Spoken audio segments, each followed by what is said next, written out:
అందరికీ శుభ మధ్యాహ్నం. అందరూ భోజనం చేశారా? మేమైతే భోజనం చేద్దామని ఇప్పుడే షాప్‌లో నుంచి ఇంటికొచ్చామనమాట. టైం అయితే 1:44 అయిందనమాట.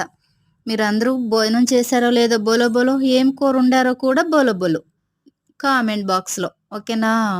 ఈరోజు బెండకాయ పులుసు. ఏం కూర? బెండకాయ పులుసు చేశామనమాట మేము.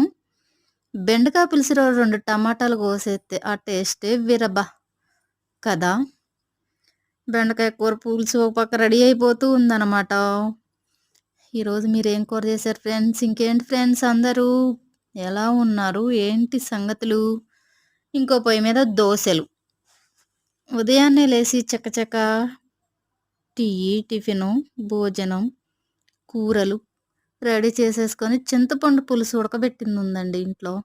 అదేసామనమాట. చింతపండు పులుసు పిసక్కుండా చింతపండు ఉడకబెట్టిన పులుసు ఉంది గదా! అదేసి వాటర్ పోసాం. దోసెలు గూడా రెడీ అయిపోయాయి. పులుసు గూడా రెడీ అయిపోతూ ఉందనమాట. ఇంకొంచెం ఉడకాలిలెండి చిక్కగా. సరే ఫ్రెండ్స్, ఈరోజు వీడియో అయితే ఇంతే. దోసెలు కూడా రెడీ అయిపోయాయి. బాయ్ అందరికీ.